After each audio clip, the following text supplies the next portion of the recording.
ওনাদের তাম্বু জ্বলিয়ে দেওয়া হয়ে গেল, ওনাদের বস্তু সব ছিনতাই করে নেওয়া হয়ে গেল। আমার মা বোনেরা গভীর মনোযোগ দিয়ে শুনবেন, গভীর মনোযোগ দিয়ে শুনবেন। ও আমার মা বোনেরা, বাবারা, ভাইরা, বন্ধুরা, ছোট্ট সাকিনা বলতেছেন, ও ইয়াজিদিরা, আমাদের তাম্বুতে কেন আগুন লাগাইয়া দিলা? আর আমাদের কাপড়গুলো কেন আবার টাইনে টাইনে ছিঁড়া আরম্ভ করেছো? ইয়াজিদের মনে দয়া আসে না, মায়া আসে না। ওনারা অত্যাচারের সীমা অতিক্রম করে দেয়।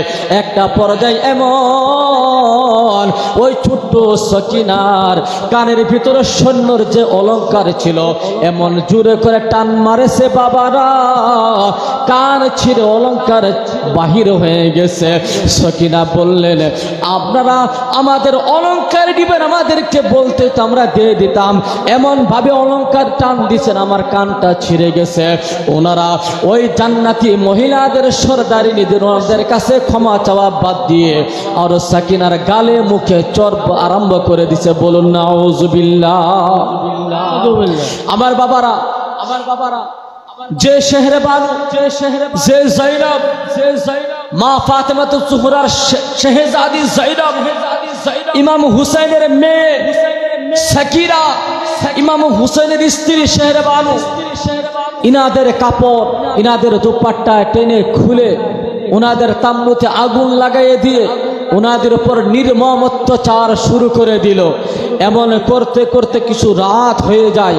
আমার বাবারা, ভাইয়েরা, বন্ধুরা, ছোট্ট মেয়ে সাকিনা, উনি রাত্রে যখন হয়ে গেছে, ওনার বাবার কথা মনে পড়েছে, ইমাম হুসেনের কথা মনে পড়েছে। কেননা সাকিনা যখন রাত্রে ঘুমাতো, ওনার বাবার বুকে মাথা দিয়ে ঘুমাতো। রাত হয়ে গেছে, ওনার বাবার কথা মনে পড়ে গেছে। উনি ওই কারবালার মরুর প্রান্তরে সেই বালুর দিকে, যেখানে সমস্ত শাহাদাতের লাশ একত্রিত করে, যে লাশদের উপর ওই ইয়াজিদরা ঘোড়া দাবড়াইছে, ঘোড়া চালিয়ে নিয়ে গেছে, ইয়াজিদের ঘোড়ার পায়ের আঘাতে ইমাম হুসেন তিনার বংশধরের শরীরের গোশত ছিঁড়ে ছিঁড়ে এক এক জায়গায় পড়ে গেছে। আমার বাবারা, ভাইয়েরা, বন্ধুরা, আমার মা বোনেরা, ওই ছোট্ট সাকিনা ওই লাশের দিকে দৌড়ে যায়। আব্বা আব্বা বলে চিৎকার মেরে মেরে কান্দে। বিবি সাকিনা শুধু আব্বার লাশ খুঁজে, আব্বার লাশ খুঁজে। ওই লাশগুলোর মধ্যে থেকে একটা লাশের থেকে আওয়াজ আসে, ও সাকিনা, ও সাকিনা, আমার কলেজের টুকরা মেয়ে, আমি তোমার বাবা হুসেন, তুমি এখানে চলে আসো। আমার বাবারা, ভাইয়েরা, বন্ধুরা, রাতের অন্ধকারে কিচ্ছু দেখা যায় না, কারো মুখ দেখা যায় না। এদিকে যায়নাব একটা হাতে নিয়ে, হাতে একটা ছুরি, ভাঙা একটা ছুরি নিয়ে সকিনাকে তালাশ করতেছে। সকিনা, সকিনা তুমি কোথায়? সকিনা তুমি কোথায়? সকিনা তুমি কোথায়? এমন করে তালাশ করতে করতে ওই লাশগুলোর মাঝখান থেকে একটা কান্দার শব্দ আসে। সকিনা, সকিনার খবর নেওয়ার জন্য বিবি যায়নাব সেখানে এগিয়ে যায়। যায় বলে, সাকিনা, আমার ভাতিজি তুমি এখানে কি করো? সাকিনা বলতেছেন, আমার ফুপি, রাত্রে যখন হয় আমি আমার বাবার হাতে, আমি আমার বাবার বুকে আমি আমার মাথাটা দিয়ে ঘুমাই। আজ পরিস্থিতি এমন হয়ে গেছে, বাবা তো দুনিয়ার থেকে বিদায়, আমরা যে বিছানা পর্যন্ত আমাদের তকদির আজ নাই। আজ রাত্রে আমাদের তাম্বু পুরে ছাই করে দেওয়া হয়ে গেছে। আমার বাবা নাই, আমার ভাই নাই, আমার চাচা নাই, আমার সবাইকে শহীদ করে দেওয়া হয়ে গেছে। আমার বাবার কথা মনে পড়েছে, আমি আর থাকতে পারি নাই, আমি আমার বাবার লাশের কাছে চলে আসছি। বিবি যায়নাব বলতেছেন, সাকিনা, এই জায়গার মধ্যে তো অনেকগুলো লাশ আছে, তুমি তোমার বাবার লাশটা কেমন করে চিনলে? কারো মুখ দেখা যায় না। ও সাকিনা, তুমি তোমার বাবার লাশ চিনলে? সাকিনা বলে, ফুপি গো, আমি কেন্দে কেন্দে যখন এখানে আসলাম, এসে যখন আমি আমার আব্বা জানকে ডাক দিলাম, আমার আব্বা জান এই লাশটার থেকে আওয়াজ আসতেছে, সাকিনা, আমি তোমার বাবা হুসেন, তুমি কেন্দো না, কেন্দো না, তুমি চলে আসো। এই হলাম আমি হুসেন, আমি হুসেন, আমি তোমার বাবা। আমার বুকের উপর মাথাটা দিয়া তুমি শান্তির ঘুম দাও। বলুন সুবহানাল্লাহ। আমার বাবারা, ভাইয়েরা, বন্ধুরা, ও আমার মা বোনেরা, বিবি জয়নব রাদিয়াল্লাহু তাআলা আনহা একটা ভাঙ্গা ছুরি একটা নিয়ে ওই লাশগুলো পাহারা দেওয়া আরম্ভ করে, রাতের অন্ধকারে রাতের গভীরে পাহারা দেয় আর বলে, কেউ এই লাশের বুগলে আসবা না, যদি কেউ এই লাশের বুগলে আসো তাহলে আমার এই ছুরির আঘাত থেকে তোমরা কেউ বাঁচতে পারবে না। বলুন সুবহানাল্লাহ। আমার মা বোনেরা গো, অমনি সময় রাত কিছু পুষাই পুষাই অবস্থা, একটা ছায়া দেখা যায় দূর থেকে আসতেছে। বিবি জয়নব বলে, ও নেওয়ালা তুমি কেরা? এই লাশের কাছে তুমি আইসো না, এই লাশের কাছে যদি তুমি আসো তাহলে আমার এই ছুরির আঘাত থেকে তোমাকে কেউ বাঁচাতে পারবে না। কিন্তু ওই ছায়াটা আরো নিকটে আসে, আরো নিকটে আসে, আরো নিকটে আসে। যখন নিকটে আসে দেখতে পায় একটা মহিলা বুরকা পরিধান করে সেখানে দাঁড়াইছে। উনি বিবি জয়নব বলে, আপনি কে? আপনি এখানে কেন আসছেন? ওই মহিলা বলে, আমি হলাম হুর, তিনার স্ত্রী, আমার স্বামী হুর। আপনার ভাই ইমামে হুসেনের নামে সবার আগে শহীদ হয়ে গেছে। আমি হলাম হুরের স্ত্রী, আমি কিছু পানি নিয়ে আসছি, পানি নিয়ে আসছি, আপনি পানিটুকু পান করেন, আপনার পরিয়ালটাকে পানি পান করান।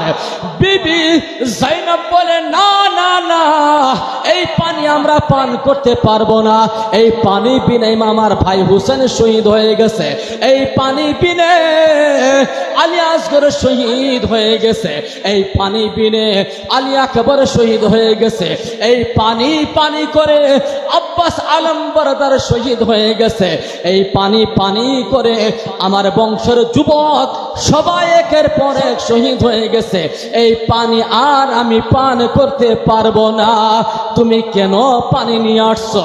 ওই হুরের স্ত্রী বলে, ও বিবি জয়নব, দয়া করে রহম করে আপনি পানি পান করেন। কেন পান করব? পান করেন, আপনাকে মা ফাতেমার ওয়াস্তা দিলাম, আপনি পানি পান করেন। আমার বাবারা, ভাইয়েরা, বন্ধুরা, মা ফাতেমা কেমন ব্যক্তি ছিলেন? আমার নবী যদি রাগ করত, আমার নবী যদি গুসা করত, আমার নবী যদি কোনো চিন্তায় যদি ডুবে যাইতো, কোনো মানুষ এসে যদি মা ফাতেমার কথা বলতো, আমার নবীর রাগ গুসা মুহূর্তের মধ্যে শেষ হয়ে যাইতো। বলুন সুবহানাল্লাহ। আমার নবী যতই বড় চিন্তার মধ্যে থাকুক না কেন, মা ফাতেমার কথা কেউ যদি বলতো, আমার নবীর চিন্তা মুহূর্তের মধ্যে খতম হয়ে যাইতো। বলুন সুবহানাল্লাহ। ও আমার মা বোনেরা গো, বিবি জয়নব বলে, ঠিক আছে ঠিক আছে, যখন ফাতেমার ওয়াস্তা দিয়েছ আমি পানি পান করার জন্য প্রস্তুত, কিন্তু আমি আগে পান করব না।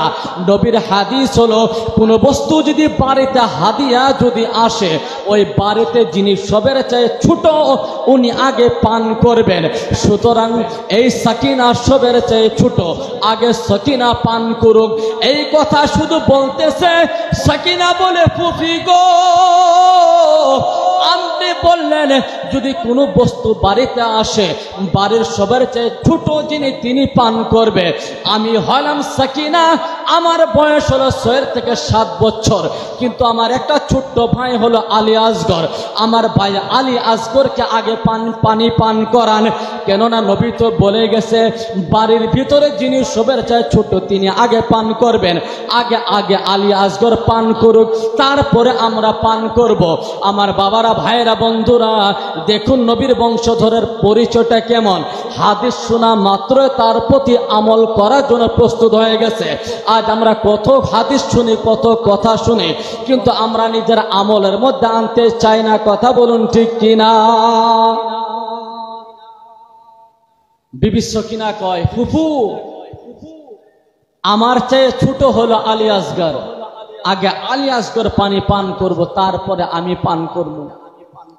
এই কথা শুধু বলার দেরি, জৈনব 2 চোখের পানি ছেড়ে দিয়ে বলে, সকিনা, আলী আসগর তো আর দুনিয়ার বুকে নাই, আলী আসগর তো শহীদ হয়ে গেছে, আলী আসগর দয়াল নবীর হাতে আবে কাউসার পান করবে। বলুন সুবহানাল্লাহ। সকিনা, তুমি পানি পান করো। আমার বাবারা ভাইয়েরা, এমন আলাপ আলোচনার মাধ্যম দিয়ে হতে হতে সকালবেলা হয়ে যায়। বিবি জৈনব মনে মনে ভাবে সকালবেলা হলে মনে হয় আমরা কিছু শান্তি পাবো, কিন্তু না, ইয়াজিদি ওবায়দুল্লাহ বিন জিয়াদ ওনাদের মনসা, শিমর ওর মনসা আলাদা, উনি চিন্তা আলাদা করে রাখছে। সকালবেলা আয়েশা ওই মহিলাদের এবং ছোট্ট বাচ্চাদের একটা শিকল দিয়ে 4 জন 5 জনের হাত বেঁধে ওই উটের উপর উঠাইয়া, মাথায় দুপাট্টা নাই, শরীরের কাপড়ে শুধু ধুলা আর ধুলা, হাতে শিকল দিয়ে বাঁধা, পায়ে শিকল দিয়ে বাঁধা, 4 জন 5 জনকে যখন একসাথে শিকল দিয়ে বাঁধে, ভাইরা বলুন তো কষ্ট হয় কি হয় না? বলুন কষ্ট হয় কি হয় না? বিবি জৈনব বলেন, ও ইয়াজিদিয়ারা, তোমরা কি জানো না আমি কে? আমি হলাম হুসাইনের বোন, আমি হলাম ফাতিমার মেয়ে। তোমরা কি হাদিস শুনো নাই? ফাতিমা হলো জান্নাতি মহিলাদের সরদার। তোমরা কি হাদিস শুনো নাই? আমার ভাই হুসাইন হলো জান্নাতি যুবকদের সরদার। তোমরা কি হাদিস শুনো নাই? হাসরের ময়দানে যখন আমার মা ফাতেমাতুজ জোহরা পুল সিরাত পার করব, আল্লাহ পাকের আরশের নিচে থেকে একটা আওয়াজ আসবে, ও হাসরবাসীরা তোমরা মাথা নিচু করো, ফাতেমা পুল সিরাত পার হয়ে জান্নাতে যাবে। সুবহানাল্লাহ, সুবহানাল্লাহ। যার জন্য হাসরের ময়দানে মাথা নিচু করার হুকুম দিবে, আমি তার মেয়ে, যিনি জান্নাতি মহিলাদের সরদার, আমি তার মেয়ে, যিনি জান্নাতি যুবকদের সরদার, আমি তার বোন। আর তোমরা আমাদেরকে এমন ভাবে হাত বাঁধা একটা করে ঘোড়ার উপরে 4 জন 5 জন করে তুলে নিয়ে যাবা, এটা কি তোমাদের একটাও বিবেকে, তোমার কি বিবেকে ধরে না? ইয়াজিদিয়ারা কি বলবে? ওনারা একটা কথাই বলে যে যদি ইয়াজিদের হাতে হাত দিয়ে বয়ত গ্রহণ করো, আমরা তোমাদেরকে ছেড়ে দিব। কিন্তু আওলাদে রসুলের একটাই কথা, সর कट जाए तो कट जाए, मगर हाथ कभी गुमराही के हाथ में ना देवे। सुबहानाल्लाह, सुबहानाल्लाह। माथा যদি শরীর থেকে আলাদাও হয়ে যায়, একটা নাপাক পলিত ফাসিক মুনাফিক ওর হাতে কোনোদিন হাত দেব না। এই হলো নবীর বংশের চরিত্র, আখলাক। আমার বাবারা, ভাইয়েরা, বন্ধুরা, বিবি জৈনব রাদিয়াল্লাহু তাআলা আনহা তিনাদেরকে অনেক ধরনের বোঝাবার চেষ্টা করলেন, কিন্তু তিনারা বোঝে না। বিবি শেহরবানও বললেন, ও জৈনব, আমাদের মাথার চুল কোনোদিন দুনিয়ার মানুষে দেখে নাই, আমাদের মুখ কোনোদিন দুনিয়ার মানুষে দেখে নাই। আমরা এত পর্দায় দেখেছি, পর্দায় থাকেছি, আজ আমাদের মুখ খোলা হয়ে আছে, আমাদের মাথায় দুপাট্টা নাই, আমাদের হাত শিকল দিয়ে বাঁধা, আমাদের পা শিকল দিয়ে বাঁধা।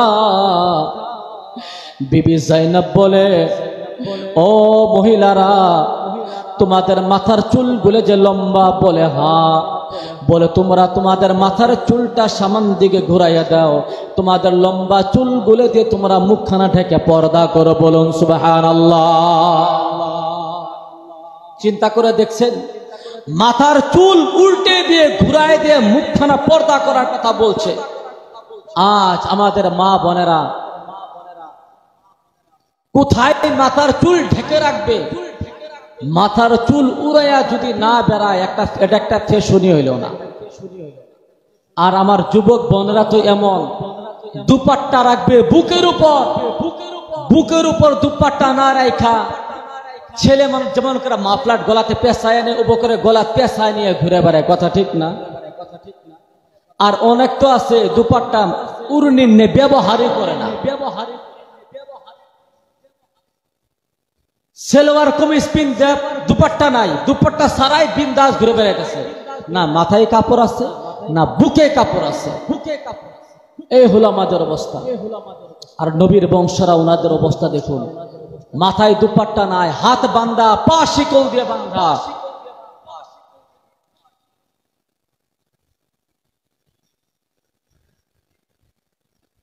এখন আমাদের সম্মুখে আসতেছেন মাওলানা মুফতি মোহাম্মদ মুকিবুর রহমান আজহারি।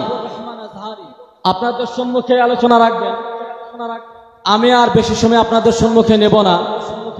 আমার জন্য সকলে দোয়া করবেন, কারণ এমন একটা আসাম বিখ্যাত মানুষকে ভুগলে বসায় রাখা কথা বলার ক্ষমতা আমার নাই। তাই আমি যতটুকু বলেছি এর মধ্যে যদি কোনো ভুল ত্রুটি হয়েছে আল্লাহর দরবারে ক্ষমা চাই। আস্তাগফিরুল্লাহ রাব্বি মিন কুল্লি যামবি ওয়া আতুবু ইলাইহি ওয়া লা হাওলা ওয়া লা কুওয়াতা ইল্লা বিল্লাহিল আলিয়্যিল আযীম।